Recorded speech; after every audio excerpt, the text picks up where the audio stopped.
everybody. Welcome to this week's Star Report. This is Jason here at New Dimensions Crystals and Reiki in downtown Brenham, Texas. It is October the 5th, already almost a whole week into the month. You might have noticed that on Sunday, Mercury left its retrograde and moved direct, so communication should be clearing up, except sometimes there's a little bit of communication difficulties as the big, huge microphone I usually use is not here. But I'm sure you can hear me and everything is fine. You just got to work through those little hiccups and realize that it's sort of things to slow you down and put you in the pace, right? And so we have a couple of weeks of shadow of Mercury retrograde left over. And so that's just really sort of the memory or the look back of the lessons that you were learning in Mercury retrograde. So contacts with old friends, old acquaintances, old connections. You might sort of have not a relapse, but sort of a bring back into the consciousness of that here in the next couple of weeks, as that's like, are you sure you sort of resolved that the way you wanted to, and are you sure you're ready to move forward into a new way of working and stuff like that. The sun this week kicked off some X flare psi, so that's I believe that's the big class. It goes M and then X. So really a couple big flares this week. So that would have been Mercury retrograde or ending. That would have been a couple of solar flares even onto Monday. And so and then the coronal hole stream hit from like Sunday to Tuesday. So you should feel some lifting pressure today as the coronal hole stream has moved past, and that the solar flares and solar mass ejections are low right now. There is a large active region facing the Earth, which could kick off at any time, but so far it's been calm for the past couple of days, so your anxiety should be lowering, and you should be able to sort of breathe into feeling calm and sort of actually starting to understand that you know your direction, that you can communicate what you felt, what you've been going through, that you can start to share with people what the energy of all of these planets in retrograde have been doing for your mental health, for your optimism, for your relationships, and for just your general life going forward. And so let's see, tomorrow, Thursday, should be pretty fine. Friday, I was like, what's after Thursday?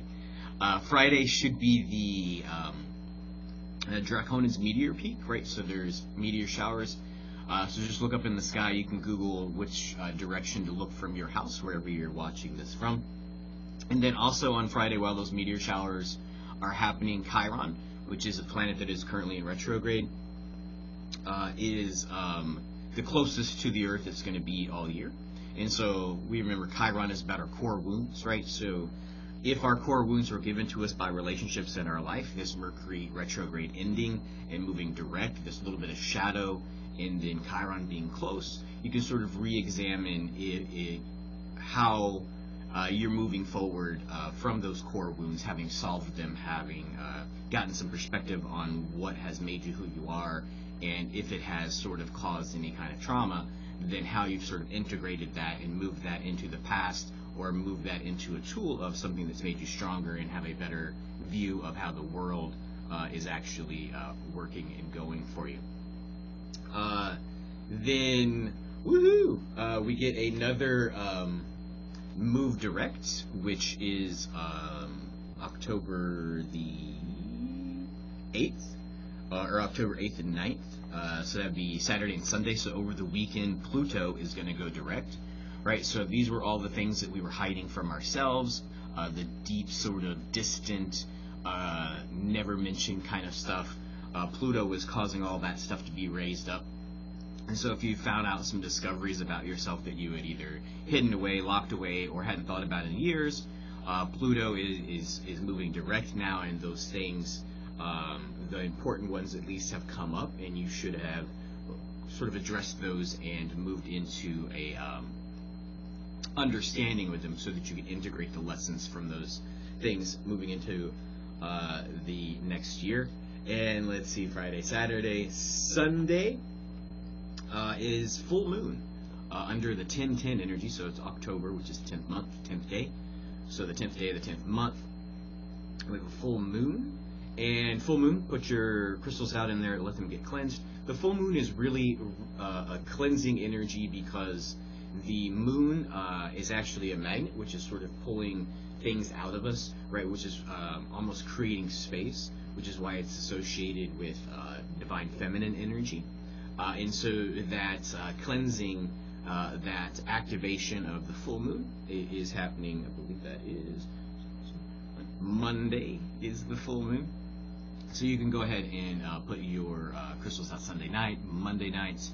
If you want to make moon water, that is cool. Be sure to use a dark bottle, maybe a blue bottle for your moon water, and then keep that out of sunlight because sunlight will deactivate and charge it to sun energy instead of moon energy. So just a little hint for that. And then Tuesday, we begin the eclipse season. There should be a partial solar eclipse. Probably not that visible from where we are here in Brenham, Texas, which is Central Standard Time Zone in the United States. And so the eclipse season is really a whole lot of awakening. It almost causes all of the planets and all of the work we've done to sort of have some spark to it. So if you sort of ran out of energy to work on yourself, then this solar eclipse is going to give you the energy to sort of move forward, to have a spark, a fire lit into those things that you're trying to integrate into yourself. And so when we have eclipse energy, and this, they call it an eclipse window, I believe it's like a 2-month period where in between eclipses, solar and lunar. And when we are in eclipse season, that feels like a slightly more intense energy, almost an etheric energy, where you might get, I don't call it brain fog, but things will seem to be almost dreamlike or foggy, that reality is sort of in flux, which it really is. All of these retrogrades, all of this energy we're doing, moving towards the end of the year, moving towards the winter solstice, is really, you know, that sort of deep hidden stuff that we sort of just integrate and then come back after the 24th of the solstice, and we come back and we start to enliven again and get ready to sort of project outward instead of inward. And then that energy of the full moon, of the eclipses, is pretty much going to round off the week. The week should be rather calm. So we've got a calm sun. We've got Pluto going direct. We just had Mercury go direct. There might be some hint that Mars is starting to sneak in there, right? So a lot of this integration might be triggering or causing or highlighting some of the things that you remain angry about, or some of the things that you remain rigid about. A lot of time Mars is associated with the solar plexus, and so that's about energy of control. Sometimes if you have any kind of OCD, or you need to have things just so, then that kind of energy is strengthened under Mars, right? And so that's beginning to think about going retrograde here at the end of the month.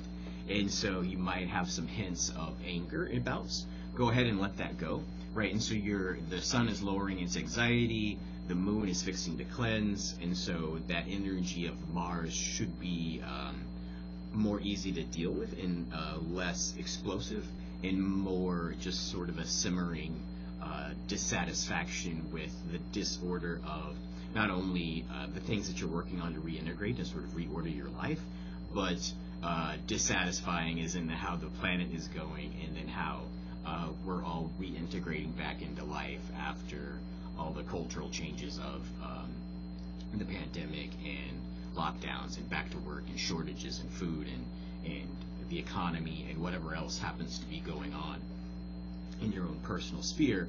All of that stuff is still sort of simmering there. And so over the next couple of days, next couple of weeks, especially when Mars goes retrograde at the end of the month, you'll start to sort of be able to deal with that anger. And so just realize that there's an undercurrent, even though it seems calm and foggy and there's less anxiety, that there is that potential to end up a little bit angry. But look to go into the weekend with Pluto moving direct, with the full moon coming as you're almost to another stage where you can let go of a lot of things and you feel a lot better, easier to move, right? And just sort of realize that the structure around Mars is going to leave you the freedom to move, but it's not going to sort of funnel you into a direction. So sort of choose that direction wisely and work with the energy of the moon to sort of reset that. If you happen to have started in a direction that you don't care for, the full moon is going to help you get out of that direction and be able to adjust if you want to move more in a forward direction instead of side to side or in circles. So I hope everybody is doing well this week. I feel a lot better with this energy, even though my microphone didn't work and it feels a little weird to not have the mic in the screen, and even though that sort of got me a little flustered before the thing, it's all in the energy of the cosmos. And so it's interesting when I can give you this energy, this message, this teaching, that I'm learning from the same energies that you are, and they will still affect you no matter which level you attain in the idea of the spiritual cosmos, the inner understanding of yourself, and the integration of the things that you've learned earlier in life, or the brand new things that you're open to learning at this stage of your life. Until next time then, I'm wishing you many blessings.